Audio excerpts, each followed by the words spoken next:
marka laga tago ku qancislaanta iyo ku kalsoonaan la'aanta ka dhalatay isku shaandhayntii madaxweynaha Somaliland ee golihiisa xukuumadda waa mas'uulkii labaad ee muddo 2 maalmood gudahooda isku casila iyadoo iscasilaadaasina ka dhalatay isku shaandhayntii madaxweyne Silaanyo uu ku sameeyay golihiisa xukuumadda iyadoo isku shaandhayntaasina aanay dawow noqonin tabashooyinkii beelaha bariga galbeedka iyo waliba beelaha laga tirada badan yahay ee dalka Jamhuuriyadda Somaliland la taliyay madaxweynaha Somaliland ee bulshada laga tirada badan yahay Barqad Jaamac Cirsi ayaa waxa uu sheegay inuu iska casilay xilkaasi Barqad wuxuu sheegay in kastoo marar badan uu madaxweynuhu ballan qaaday in arrimaha bulshada la haybsooco oo uu wax ka qabanayo haddana isku shaandhayntii u dambeysay ee soo baxday toddobaadkani ay ku hungoobeen wuxuu sheegay in bulshada la haybsooca aanay ku lahayn xukuumadda wax jagooyina Barqad ayaa sheegay sida darteedna uu go'aansaday inuu iska casilo xilkii uu xukuumadda u hayay waxaana hadaladiisii ka mid ahaa ugoran waxaan u mahadnaqayaa shacbiga Jamhuuriyadda Somaliland oo jecel cadaaladda wadajirka sinaanta wax wada qabsiga iyo badbaadinta qaranka madaxweynuhu waxaan ku aqaanaa nin qalbi fiican dun xariira leh inta aan sheegana jecel runtii laakiin ilaahay qadartiisa way suuroobayday sababta isagu leeyahay inuu ku imowday muddo 4 sano marka sanka la galaysa nologu la taliya arrimaha uga ahaa in badanna waa soo gudbiyay talo tusmo iyo toosin ku saabsan ka qaybgalka siyaasadda dalka ee dadka laga tirada badan yahay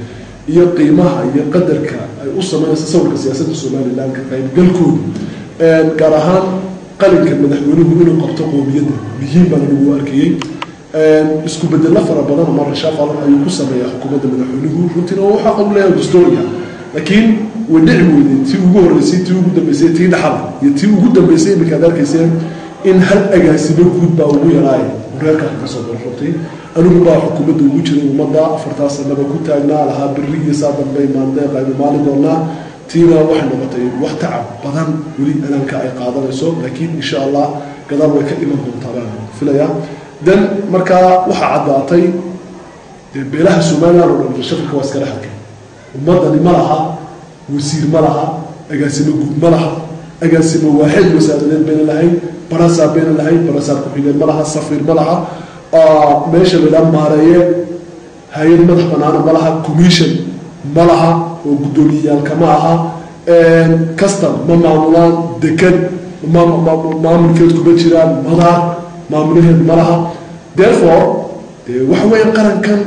iyo dalkan waa dad u dhashay oo leh sababta keenaysa marka waxa weeye dadkii taladooda meesha aan ku joogay taladooda aan gudbinayay markaan arkay inaanay waxba uga soo socon meesha inaanu karaahi sii shaqaysano wayla adkaatay runtii wana go'aan ay gaaray taladana iyaga qayban ka siiyay wana igu wada waafaqsan yihiin iyaguna wixii ay qaadayaan iyaga u taalaa jawaab celintoodana waad ka heli doontaan madaxweynaha marka waxaan ka rajaynayaa inuu istiqaalada iga aqbalo waxaan shacabka Somaliland u sheegayaa nin Somaliland nimadu ku weyntahay inaan ahay ilaalinaya qaranka xilkan dawladda ka hayana Somaliland uguma jirin laakiin horiyo dambaysa oo lagu go'ay qarankan midnimadiisa iyo wadajirkiisa in la ilaaliyo ugu baaqaya aniguna haddaan Barqad Jaamac Cirsi ahay waxaan ballan qaadayaa inaan ka sii shaqeyn doono danta guud iyo daryeelka bulshada laakiin kullayba mucaarad la galiyo muxaafid la galo ama dawlad lagu jira micno badan uma arka inay sameynayso laakiin waxaan micno weyn u arkaa ilaalinta qarankan iyo badbaadintiisa iyo horumarintiisa tala anigu shakhsiyan aan hadda ku gaari karayo oran karayo xisbigaas aan ku gali karayo xisbiga midna aan saxee xukuumadda xilkii aan ka hayay madaxweynaha xilkan oo ayaan iska casilay laakiin xisbiga kulmiye golihiisa dhexe aan ku jiray hadda iska manacsilin iyaduna marka munaasib aan u arko ummadan ka tirsanayna talaya tusmaa ka weydiyo dadka reer Somaliland ee aan danayana kala tashado wixii la haboon weeyeen isku soo wada duuba maaha mas'uulkii ugu horeeyay ee iscasila iyadoo maalintii shalay ta ahaydna wasiirkii hore ee wasaaradda maaliyadda Somaliland Cabdicasiis Maxamed Samaale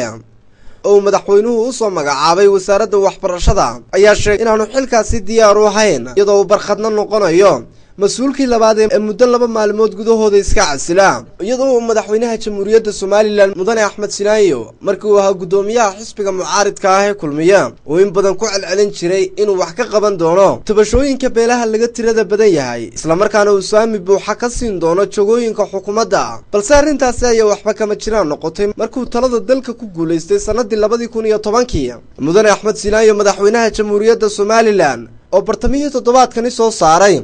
isku shaandhayntii shanaad waxa ay isku shaandhayntaasi aanay taabanin wasiirada ugu miisaanka culus isla markaana ugu hadalhaynta badan ee bulshadu inta badan farta ku godayaan wasiiradaasi oo ah kuwa ka soo jeeda deegaanka bariga Burco oo ay isugu dhow yihiin madaxweyne Sinaayo haddaba isweydiinta ugu badan ee bulshadu waxay tahay isku shaandhayntii shanaad ee garab marta wasiirada isku haybta yihiin madaxweyne Sinaayo iyadoo taasina daaha ka faydaysa in isku shaandhayntaasi aanay ahayn mid cadaaladda ku dhisan balse lama garanayo in mas'uuliyiin badan oo waqtigan loo magacaabay jagooyin cusub ay iska casili doonaan iyo in kale walow aanay ku qanacsanayn dhammaanba xubno badan oo ka tirsan xubnihii isku shaandhayntu ay ku taxalluqday Khalid Bulshaawi Somaliland Space Channel Hargeysa